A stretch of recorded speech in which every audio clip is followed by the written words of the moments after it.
मतलब जो हर पर्सन है उस पे डिपेंड करता है कि उसके अंदर कौन कौन से इमोशंस हैं और वो इमोशंस कब बाहर आएंगे। ठीक है, कुछ लोग अपने इमोशंस को बहुत अच्छी तरीके से बैलेंस करते हैं और कुछ लोगों से इमोशंस अपने बैलेंस नहीं। जैसे कि मैं आपको पहले भी बता चुकी हूँ कि अगर किसी इंसान को छोटी सी बात का हर्ट हो जाएगा, वो रोना शुरू होगा। एक इंसान उस पर ज्यादा रोएगा और सेम फीलिंग दूसरे को भी होगी, मगर उसको रोना कम आएगा या नहीं आएगा।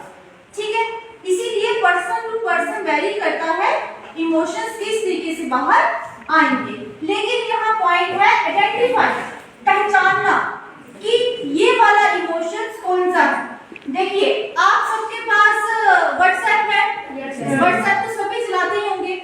ठीक है, जिसके पास अपना फोन नहीं होगा तो उनकी मम्मी पापा भैया, मतलब यहाँ पे जितने भी बच्चे हैं उन्होंने व्हाट्सएप देखा होगा। देखा, उसमें डिफरेंट डिफरेंट इमोजीज होते हैं, आइकन्स होते हैं। अगर हमें किसी को स्माइल भेजनी है तो हम स्माइल वाला भेजेंगे, किसी को बड़ा दुख है तो हम वो रोने वाला भेजेंगे ना। किसी को हमें कुछ कहना है तो हम उसी टाइप का भेजते हैं। तो वो वहां पे आइकन्स क्यों रखे हुए हैं? वो हमारे इमोशंस हैं कि हम एक आइकन के थ्रू अपना इमोशन सेंड कर देते हैं दूसरे को। अगर फॉर एग्जांपल ये है स्नेहा और संजना है, ये दोनों फ्रेंड्स हैं, किसी बात को लेके ये अपसेट है, दुखी है, ये दोनों व्हाट्सएप पे चैट कर रही हैं। अब ये पूरी राम कथा तो उसमें लिखेंगी नहीं ना कि ऐसा हुआ ये हुआ। संजना सिंपल सी अपनी फीलिंग उसको उस आइकन के जरिए भेज देगी, वो रोने वाली भेज देगी कि मैं बहुत ज्यादा सैड हूँ। अब पॉइंट ये आता है, ये तो हमारे इमोशन से हमें पता चलता है कि हम कब दुखी हैं तो हम रोएंगे, हम खुश हैं तो हम स्माइल पास करेंगे, हम सैड हैं तो हम चुपचाप बैठ जाएंगे। ठीक है, लेकिन क्या हमारे अंदर इतनी कैपेबिलिटी है, इतनी समझ है कि हम दूसरे के इमोशंस भी समझ सके? फॉर एग्जाम्पल, इस टाइम मैं इस तरीके से बैठी हूँ, आप लोग क्या बोलोगे कि मैम रो रहे हैं? क्या मेरा ये कौन सा इमोशन है? अगर आप लोग मुझे अचानक से ऐसे देखो,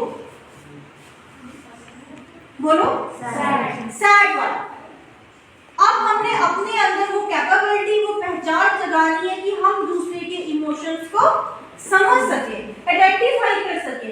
खुद के माय इमोशंस, खुद के इमोशंस को तो हमने आइडेंटिफाई किया कि हम कब हंसते हैं, कब रोते हैं, किस बात से हमें कितना हर्ट हो रहा है, तो हमारा कौन सा वाला इमोशन बाहर आ रहा है। लेकिन दूसरा किस इमोशन में है इस टाइम, ये भी as a good citizen, as a human being हमें जानना बहुत ज्यादा जरूरी है। जब तक हमारे अंदर इंसानियत नहीं होगी, हम दूसरों के इमोशंस को नहीं जान पाएंगे, पहचान पाएंगे, हम एक अच्छे गुड सिटीजन या गुड ह्यूमन बीइंग नहीं है। तो अगर आपको ऐसा लगता है कि कोई इंसान, देखो आपने कभी देखा होगा कि एक इंसान छोटी सी बात पर, इतनी हंसने वाली बात भी नहीं होगी, मगर वो बहुत ज्यादा हंसता जा रहा है, हंसता जा रहा है। देखा है आपने? कई लोगों की हंसी कंट्रोल नहीं होती है, एक बार निकल जाए तो बस वो हंसते रहते हैं, हंसते रहते हैं। ठीक है, वो भी हमारा एक इमोशन है, वो भी एक हमारा इमोशन है।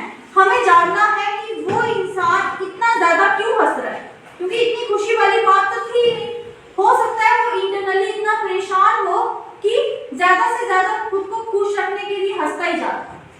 तो हमें कोशिश करनी है कि हम दूसरे के इमोशंस को समझ सके, आइडेंटिफाई कर सके इमोशंस को, खुद के भी और दूसरे इंडिविजुअल के भी इमोशंस।